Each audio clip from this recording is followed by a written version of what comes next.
Hello friends, स्वागत है आप लोगों का एक बार फिर से आपके अपने चैनल स्टार्ट टू बेसिक में। फ्रेंड्स, हम लोग पढ़ रहे हैं एनसीईआरटी के माध्यम से ज्योग्राफी।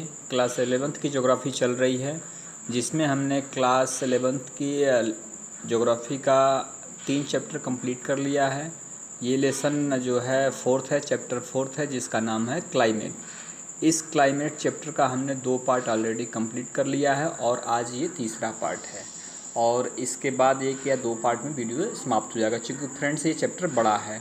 तो फ्रेंड्स आइए स्टार्ट करते हैं इस तीसरे पार्ट को। आप देख रहे हैं स्क्रीन पे है भारतीय मानसून की प्रवृत्ति। मतलब हमें इस चैप्टर में क्या पढ़ना है, भारतीय मानसून की प्रकृति किस तरह की है, मतलब मानसून हमारी है किस तरह की है।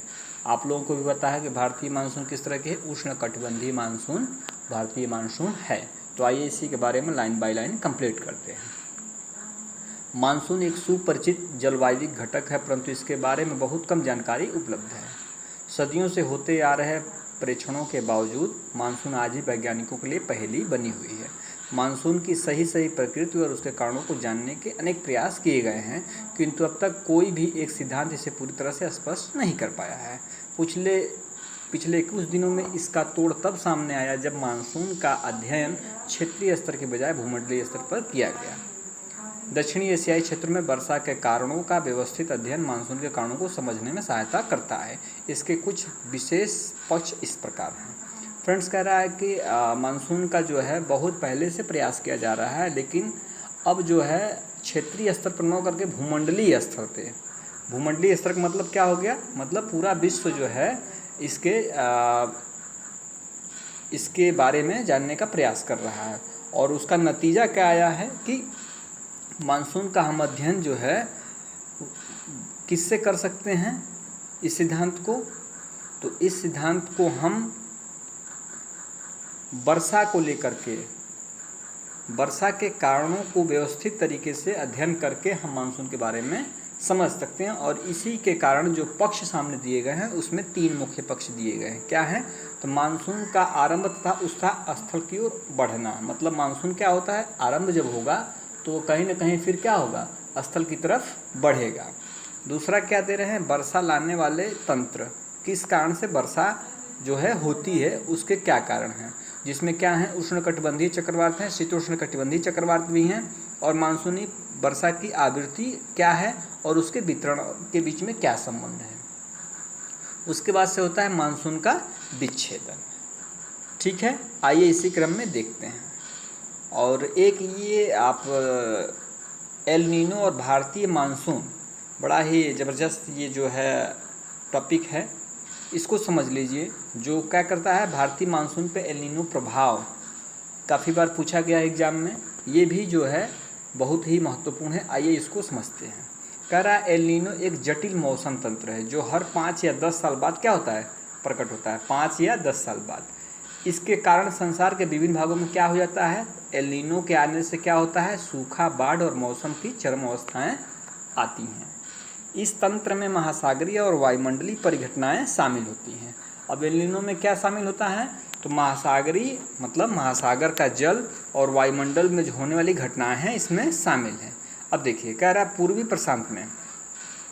पूर्वी प्रशांत महासागर में यह पेरू के तट के निकट उष्ण समुद्री धारा के रूप में प्रकट होता है। मतलब एल नीनो क्या होता है, तो पूर्वी प्रशांत महासागर में पेरू तट के पास में गर्म जलधारा के रूप में प्रकट होता है, और इससे भारत सहित अनेक स्थानों का मौसम क्या होता है, प्रभावित होता है। अब देखिए, पूर्वी प्रशांत महासागर में पेरू के तट पर जो गर्म जलधारा प्रवाहित होती है, प्रकट होती है, उससे भारत के अनेक स्थानों का मौसम क्या होता है, प्रभावित होता है। एल नीनो क्या है, तो भूमध्यरेखीय उष्ण समुद्री धारा का एक विस्तार मात्र है, जो अस्थायी रूप से क्या होती है, ठंडी पेरुवियन अथवा हम्बोल्ट धारा, एटलस में आप जाकर देख सकते हैं इसकी स्थिति का, पर प्रतिस्थापित हो जाती है। यह धारा पेरू तट के जाल का तापमान 10 डिग्री सेल्सियस तक क्या बढ़ाई थी। मतलब अस्थायी रूप से जो पेरुवियन जो अथवा या जो हम्बोल्ट की धारा है, हम्बोल्ट की धारा कहाँ चलती है, तो पेरू तट पे चलती है, पूर्वी प्रशांत महासागर में। उस धारा को क्या करती है, ये उसके टेम्परेचर को बढ़ा देती है। मतलब जब एल नीनो आएगी तो क्या होगा, जो जो जो जो है धाराएं हैं, गर्म और जल ठंडी जल धाराएं, ये जो पेरू की तट पर जो हम्बोल्ट की जो धारा होती है उसको क्या करती है, उसके टेम्परेचर में 10 डिग्री जो है सेल्सियस तक बढ़ा देती है। और इसके कारण क्या होते हैं, तो इसके कारण देखिए, अब तो आप लोगों को क्लियर हो गया कि एल नीनो है क्या। एल नीनो मुख्य तरह से क्या है, तो यह जो है एक तरह से क्या करती है, जो सागरी धाराएं हैं उसके टेम्परेचर को क्या करती है, बढ़ा देती है। यानी ये क्या है, एक गर्म जल धारा है। और जब यह 10 डिग्री सेल्सियस तक पेरू के तट के जल के तापमान को बढ़ाती है तो उससे क्या क्या फ़र्क पड़ता है देखिए। तो भूमध्यरेखीय वायुमंडलीय संरचना में क्या होती है, विकृति हो जाती है। जो भूमध्यरेखीय वायुमंडल पर जो देश हैं उसके वायुमंडल में क्या होती है, विकृति होती है, मतलब विभिन्नता प्रकट होती है, विकृति हो जाती है। समुद्र जल के वाष्प में क्या होती है, अनियमितता होती है, मतलब जो नियमित रूप से वाष्पन हो रही थी उसमें क्या हो गई, अनियमितता हो गई।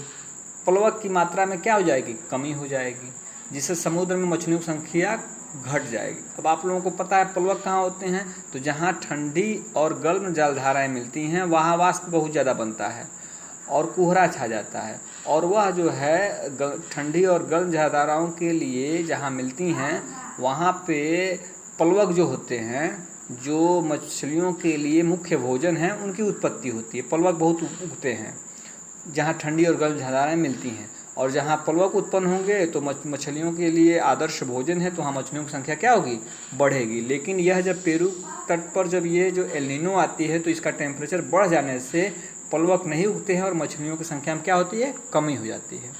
अब देखिए एल नीनो क्या है, तो इसका शाब्दिक अर्थ होता है बालक, ईसा। क्यों ऐसा, देखिए क्रिसमस जो है कब मनाया जाता है, तो दिसंबर के महीने मनाया जाता है। और जो दक्षिणी गोलार्ध में पेरू जो है वह दिसंबर महीने में क्या हो जाती है, गर्मी का महीना हो जाता है। और जब गर्म होने का मतलब क्या हो गया, वो एल नीनो प्रभाव हो गया।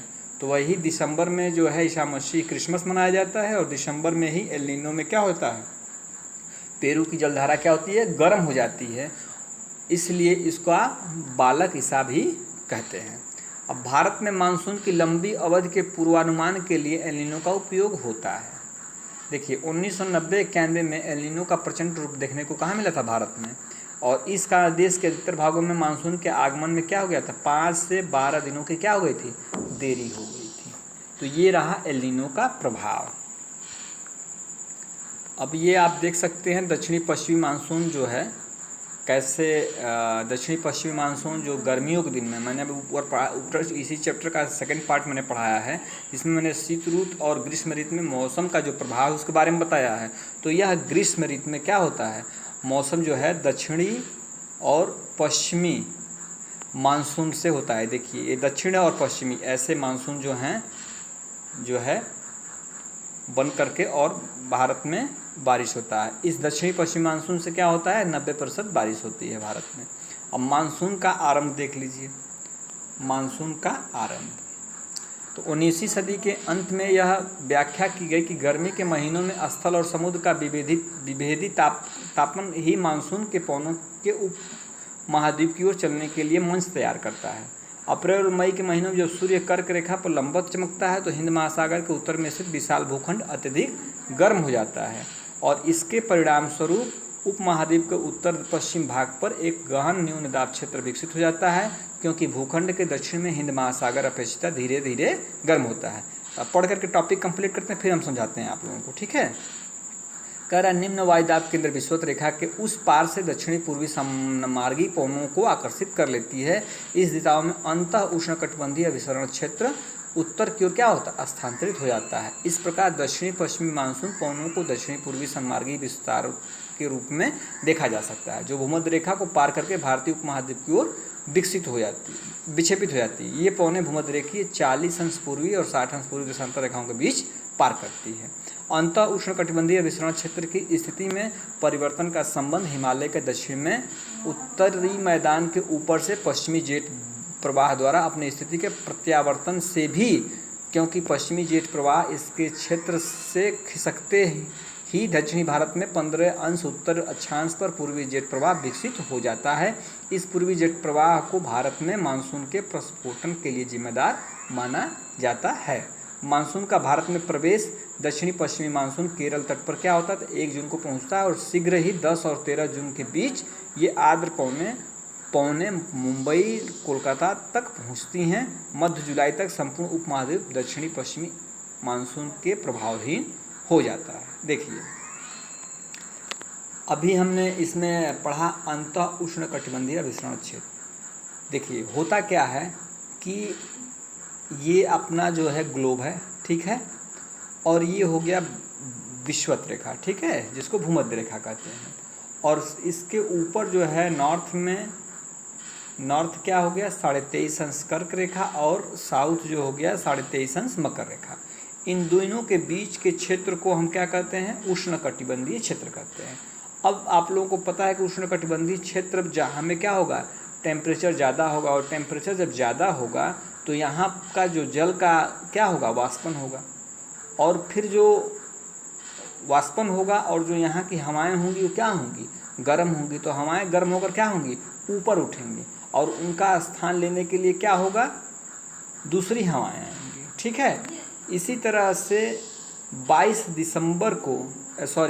मार्च को जो है सूर्य क्या हो जाता है, उत्तरायण होना शुरू होता है 22 मार्च को, ठीक है। और 21 जून को सूर्य कहाँ पहुँचता है, कर्क रेखा पर लंबवत पहुँचता है। कब, 21 जून को, ठीक है।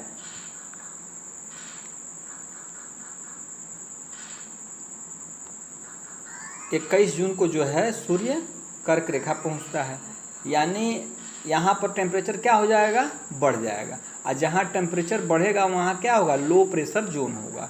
मतलब यहाँ हवाएं क्या हो जाएंगी, हल्की हो जाएंगी, गर्म होंगी और ऊपर उठेंगी, इसलिए यहाँ क्या हो जाएगा, निम्न वायुदाब हो जाएगा। ठीक हो गया, यहाँ तक क्लियर हुआ कि नहीं। यहाँ क्या हो जाएगा, निम्न वायुदाब। लेकिन यह चीज़ें क्या होती हैं, जून से और जब आगे बढ़ते हैं तो यह उच्च वायुदाब जो लो प्रेशर बनता है, इसी को हम क्या कहते हैं, ITCZ कहते हैं, ठीक है, इंटर ट्रॉपिकल कन्वर्जन जोन, और हिंदी में इसको क्या कहते हैं, अंतः उष्णकटिबंधीय क्षेत्र कहते हैं। इसी लो प्रेशर जोन को हम ये कहते हैं। तो अब यहाँ पे फ्रेंड्स लो जो है 21 जून को लो प्रेशर जोन कहाँ बन जाएगा, कर्क रेखा, यानी भारत के मध्य में। और फिर जो है जब जून से जुलाई में हम पहुँचते हैं तो यह और खिसक करके मध्य जो है उत्तरी गंगा मैदान के आसपास पहुंच जाता है। तो यहाँ क्या हो जाएगा, फिर लो प्रेशर जोन हो जाएगा। तो जब लो प्रेशर यहाँ होगा तो हवाएं उच्च वायुदाब से निम्न वायुदाब की तरफ चलती हैं। तो हवाएं जो है सागर से स्थल की ओर चलना शुरू होंगी, और जब हवाएं यहाँ से चलेंगी तो अपने साथ सागर का जो नमी है उसको उठा करके साथ ले जाएंगी, और यहाँ तक पहुँचते पहुँचते ठंड हो जाती हैं। फिर संघनन होता है, और संघनन के फलस्वरूप बूंदें बनती हैं और बारिश शुरू हो जाती है। तो ये सारी प्रक्रिया होती है ITCZ के कारण ही, ठीक है।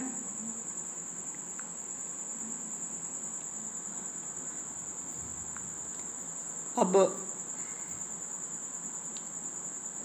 वर्षावाही तंत्र तथा मानसूनी वर्षा का वितरण देख लेते हैं। कह रहा भारत में वर्षा लाने वाले 2 तंत्र प्रतीत होते हैं। पहला तंत्र क्या है, तो उष्णकटिबंधीय अवदाब है, जो बंगाल की खाड़ी या उससे भी आगे पूर्व में दक्षिणी चीन सागर में पैदा होता है तथा उत्तरी भारत के मैदानी भागों में वर्षा करता है। देखिए, भारत में मुख्यतः वर्षा 2 तरह की मानसूनों से होती है। कौन कौन से, तो एक तो है उत्तरी पूर्वी, ठीक है फ्रेंड्स, जिसमें बारिश शीत ऋतु में होती है, और दूसरा क्या है, दक्षिणी पश्चिमी, जिसमें बारिश कहाँ होती है, तो ग्रीष्म ऋतु में होती है। वही कह रहा है कि ये जो होता है शीत ऋतु में, जो उष्णकटिबंधीय अवदाब है बंगाल की खाड़ी या उससे आगे पूर्व में जो है चीन सागर में पैदा होता है, और उत्तर भारत के मैदानों भागों में वर्षा करता है। और दूसरा क्या है, अरब सागर से जो उठता है दक्षिणी पश्चिमी मानसून धारा, जो भारत के पश्चिमी तट पर वर्षा करता है। पश्चिमी घाट के साथ होने वाली अधिकतर वर्षा क्या है, तो पर्वतीय है, क्योंकि पश्चिमी घाट पे जो पर्वत हैं वो ऊंचे हैं पूर्वी घाट की अपेक्षा, क्योंकि यह आर्द्र हवाओं से अवरुद्ध होकर घाट के सहारे जबरदस्ती क्या हो जाता है, ऊपर उठने से होती है। भारत के पश्चिमी तट पर होने वाली वर्षा की तीव्रता को 2 कारकों से संबंधित है। कौन कौन से, तो पहला दे रहा है कि समुद्र तट से क्या है, दूर होने वाली मौसम दशाएं, और दूसरा है अफ्रीका के पूर्वी तट के साथ भूमध्यरेखीय जेट प्रवाह की स्थिति। ठीक हो गया। अब दूसरा दे रहा है कि बंगाल की खाड़ी में उत्पन्न होने वाले जो उष्णकटिबंधीय अवदाब की बारंबारता हर साल क्या होती है, बदलती रहती है। भारत के ऊपर उनके मार्ग का निर्धारण भी मुख्यतः अंतः उष्णकटिबंधीय अभिसरण क्षेत्र, जिसे मानसूनी श्रेणी भी कहा जाता है, कि स्थिति द्वारा होता है।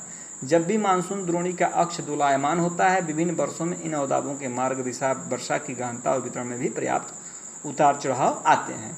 वर्षा कुछ दिनों के अंतराल में आती है। भारत के पश्चिमी तट पर पश्चिम से पूर्व, उत्तर पूर्व की ओर तथा उत्तर भारतीय मैदान एवं प्रायद्वीपीय उत्तर भाग में दक्षिण पूर्व से उत्तर पश्चिम की ओर वर्षा की मात्रा में घटने की प्रवृत्ति पाई जाती है। यानी कहने का तात्पर्य ये है फ्रेंड्स, जैसे ये भारत का मानचित्र में बनाने का प्रयास करके आप लोगों को समझाने की कोशिश कर रहा हूँ। जैसे ये है, तो दक्षिणी पश्चिमी मानसून जो होता है यहाँ से चलता है ऐसे, ठीक है, ये जिससे 90% बारिश होती है।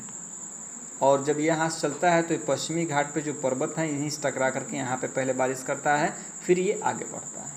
तो फ्रेंड्स, आज का चैप्टर हम यहीं समाप्त करते हैं। मानसून विच्छेदन जो है अगले चैप्टर में लेके आएंगे। आशा है वीडियो आप लोगों को पसंद आया होगा। अगर वीडियो पसंद आता है तो चैनल को सब्सक्राइब, लाइक और शेयर करना ना भूलें। मिलते हैं अगले वीडियो में, तब तक आप लोग अपना बहुत ख्याल रखिए। नमस्कार, धन्यवाद।